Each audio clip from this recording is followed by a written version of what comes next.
करायचं आहे हरिभक्तपरायण संग्राम बाबू भंडारे यांचं.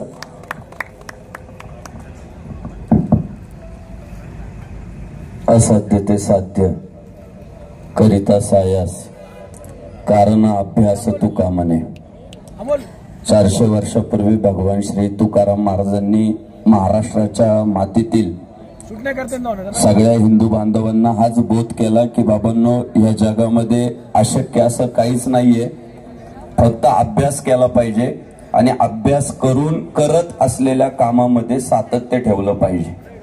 आणि त्या जगद्गुरु तुकाराम महाराजांच्या वचनांप्रमाणे ज्या ज्या व्यक्तिमत्वांनी वाटचाल केली त्यांनी अशक्य गोष्टी शक्य करून दाखवल्या. याच जुन्नर तालुक्याच्या मातीत शिवनेरी किल्ल्यावर उभ्या हिंदू समाजाचं दैवत छत्रपती शिवाजी महाराजांचा जन्म झाला आणि शेकडो वर्षांची गुलामगिरी भगवान श्री तुकाराम महाराजांच्या वचनांचा आदर्श घेत एका साह्य करू अवघे धरू सुपंत म्हणत मराठमोळ्या मातीतील हिंदू पोरांना एकत्रित करून भगवा ध्वज फडकवून दाखवला. आणि त्याच तुकाराम महाराजांच्या वचनांचा आदर्श घेत या जुन्नर तालुक्यातील एक वारकरी परिवार अर्थात डुकरे परिवार आणि त्या परिवारामध्ये जन्माला आलेले आमचे सहकारी हरिभक्तीपरायण माऊली शेठ डुकरे, हरिभक्तीपरायण एकनाथ शेठ डुकरे या दोनही भावंडांनी अत्यंत प्रतिकूलतेमधून फार खाच खळगे सोसत अनेक समस्यांना सामोरे जात एका व्यवसायाची सुरुवात केली. आणि इवलेसे रोप लावेले द्वारी त्याचा वेलू गेला गगनावरी या भगवान श्री ज्ञानेश्वर महाराजांच्या वचनाप्रमाणे छोटीशी सुरुवात केली, पण आज त्याचा वेल गगनाला भिडलाय. मी आणि सत्यशील दादा शेजारी शेजारी बसलेलो होतो. अनेक लोक वेगवेगळे मतं मांडत होती. गाव सोडल्याशिवाय प्रगती होत नाही असं काहींचं म्हणणं आहे. पण सत्यशील दादा माझ्या कानात कुजबुजले, काही पण हो पण गाव सोडायचं नाही. म्हणजे ही जननी जन्मभूमीष्ठ स्वर्गात. अतुल दादा या ना. सन्माननीय अतुल दादा बेनके यांचं सहर्ष स्वागत. जोरदार टाळ्या झाल्या पाहिजे दादांसाठी. माणसानं खूप उंच भरारी घेतलीच पाहिजे. पण या दादा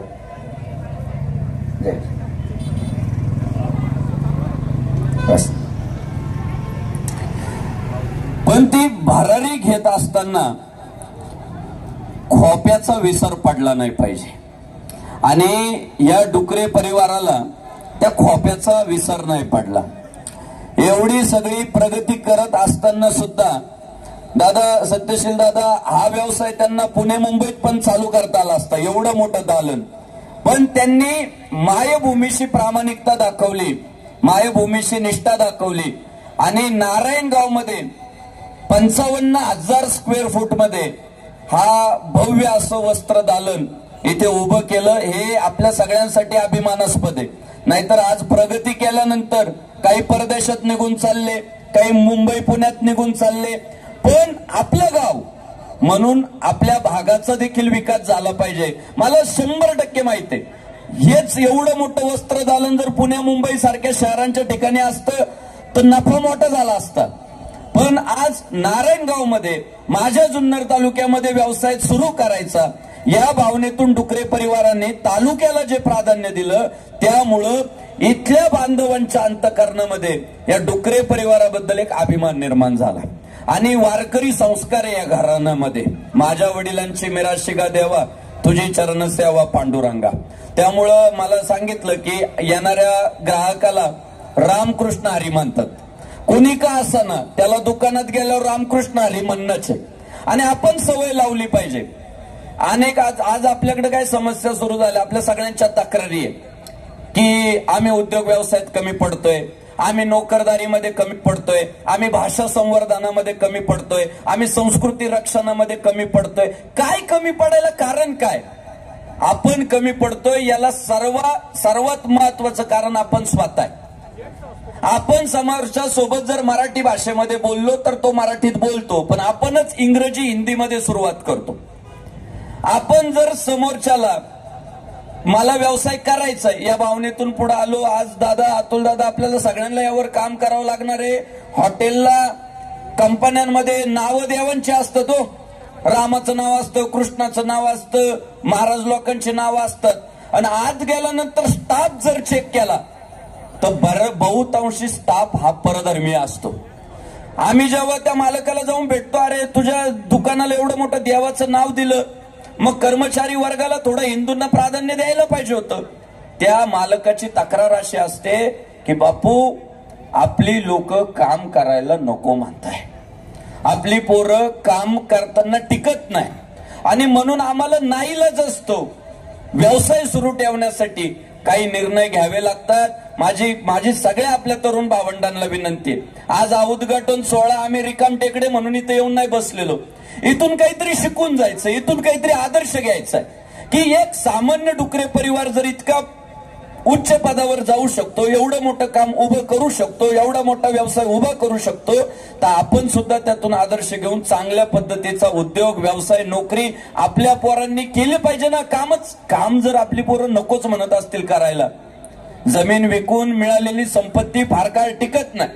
कष्टातून उभं केलेलं साम्राज्य पिढ्यानुपिढ्यात टिकतं, आणि तो आदर्श डुकरे परिवारानं घालून दिला. मला जेव्हा समजलं रामकृष्ण हरी नावानं दुकानाचं उद्घाटन होतंय, आमचे काचाळे महाराज म्हटले, मी म्हटलं येतो बाबा, मला वाटलं मीच काय एकटा. रामकृष्ण हरी मला वाटलं असेल बा 10 बाय 10चा गाळा. पण नंतर जेव्हा तो बॅनर बघितला तेव्हा एवढ्या मोठ्या मांदियाळीमध्ये माझ्यासारख्या छोट्या धर्मप्रचारकाला आपण जागा दिली, हे सुद्धा मी माझं भाग्य समजतो. जुन्नर तालुका फार आदर्श तालुका आहे.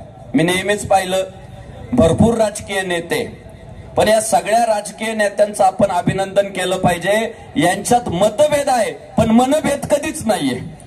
मी जेव्हा पाहिलं, सन्माननीय आमदार शरददादा सोनवणे येऊन गेले, आता सन्माननीय अतुल शेठ बेनके पाटील आले, सन्माननीय विघ्नहर सहकारी कारखान्याचे चेअरमन सत्यशील दादा शेरकर आहे. या सगळ्या लोकांना मी जे अभ्यासलं, ते अभ्यासल्यानंतर मला अभिमान असं वाटलं की यांच्यात राजकीय मतभेद आहेत, पण भेटल्यानंतर एकमेकाकडे बघून तोंड वाकडं करत नाही, इतके प्रेमानं बोलतात. आणि दादा, यातून कार्यकर्ता घडतो. आज अनेक तालुक्यांमध्ये ज्या दंगली घडताय, मारामाऱ्या घडताय, जोडाजोडी घडते, याला सर्वस्वी जबाबदार जर कोण येतं, नेते मंडळी. नेते मंडळींमध्ये आपापसात जर समन्वय असला तर कार्यकर्ता सुद्धा त्यातून शिकतो, आणि तो धडा या सगळ्या नेतृत्वांनी दिला.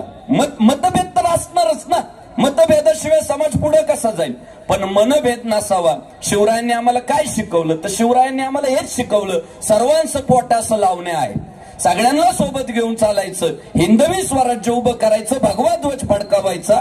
त्या शिवरायांच्या नगरीत आपण सगळीच मंडळी, मोठी मोठी मान्यवर आहे. सन्माननीय जुन्नर तालुक्याचे आमदार शरददादा सोनवणे गडबडीत होते, घाईत होते, ते या ठिकाणी उपस्थिती देऊन गेले.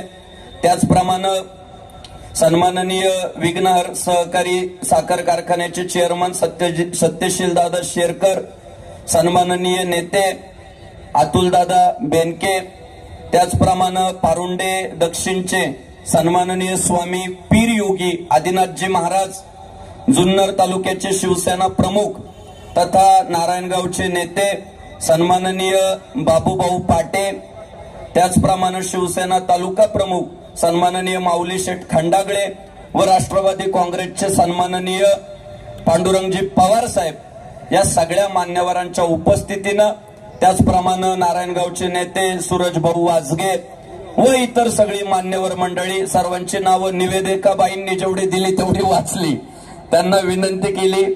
मग नंतर जे आले त्यांची कदाचित अगोदर माझ्याकडे चिठ्ठी आली, ज्यांची नावं माझ्याकडून नाही घेतल्या गेली त्यांच्या मी पायावर डोकं ठेवून माफी मागतो. आपल्या सगळ्यांचं ध्येय जर काय, दादा भगव्या कलर मध्ये रामकृष्ण हरी लिहिलं, मी तुम्हाला शब्द देतो, काउंटरच होणार इथं फक्त नारायणगाव मधलाच माणूस खरेदी करणार, नाही तर पुण्याकडून नाशिकला जाणारा जो रामकृष्ण हरी नावावर आणि भगव्या रंगावर प्रेम करतो तो इथं थांबणार. आणि भगव्या रंगाचं फार चांगलं काळ आलं. पूर्वी भगवा रंग टाकायला माणसं घाबरायची, आता रामकृष्ण हरीच्या मालकांनी तर भगव्या रंगाचा डिस्प्ले बनवलायच, पण ऍपल कंपनीने सुद्धा फोन भगवा बनवलाय. मी आता सत्यशील दादांचा पाहिला, भगवा फोन आहे, भगवा आयफोन बनवलाय. हो दाखवा दादा, दादा दाखवा. हे बघा, ऍपलनी भगवा फोन बनवलाय. त्यामुळं जर ऍपलला भगव्याचं आकर्षण झालं असेल तर तुम्ही आम्ही भगव्या ध्वजाखालीच जन्माला आलेलोय. आपल्याला भगव्या ध्वजाचा प्रचंड अभिमान पाहिजे.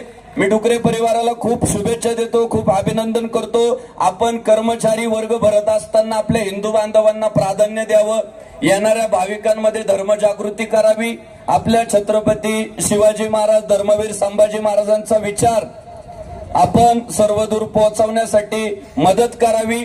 आणि ज्यावेळी हे बघा, बाकीचे सगळे मान्यवर आहेच, पण पुढच्या शाखा उद्घाटन करत असताना पहिलं प्राधान्य सत्यशील दादाला संग्राम बापूला द्यायचं. कारण दादा आम्ही दोघं पहिलं बसत आहे, म्हणजे पहिला अतिथी आल्यापासून प्रत्येक अतिथीला आम्ही दोघं वाटं लावतोय आणि प्रत्येकाचं स्वागत करतोय. आणि आम्ही त्यामागे तू एवढाच आहे, तुम्ही बाकीच्यांना किती पाकिटं भरले, बाकीचे म्हणजे त्या अभिनेत्रीबद्दल बोलतोय, नेत्यांबद्दल नाही. अभिनेत्रीला किती पाकिट भरलं आम्हाला माहित नाही, त्याच्याशी आम्हाला कर्तव्य नाही. पण रामकृष्ण हरीच्या पुढे जेव्हा शाखा उद्घाटन होतील तेव्हा तुम्ही आपल्या मराठी बाण्याला, आपल्या बांधवांना व आपल्या भूमिपुत्रांना प्राधान्य द्यावं अशी मी आपल्याला विनंती करतो. खूप खूप शुभेच्छा देतो. अथर्व भाऊ डाके असतील, काचळे महाराज, मला संपर्क करणारी सगळीच आपल्या सर्वांचे धन्यवाद. सगळ्या नेते मंडळींना खूप खूप शुभेच्छा, दिवाळीच्या हार्दिक शुभेच्छा. जाता जाता एक सांगतो, ते नाव आणि तो भगवा रंग पाहून, रामकृष्ण हरी नाव आणि भगवा रंग पाहून मलाच इतका आनंद झाला. सगळ्यांच्या साक्षीने सांगतो, जेव्हा जेव्हा कपडे फाटतील तेव्हा खरेदीला रामकृष्ण हरी मध्येच येणार. आपलं दुकान आहे ते, आपलं म्हणून आपण येणार अशी या निमित्तानं शब्द देतो. खूप खूप शुभेच्छा. जय श्रीराम.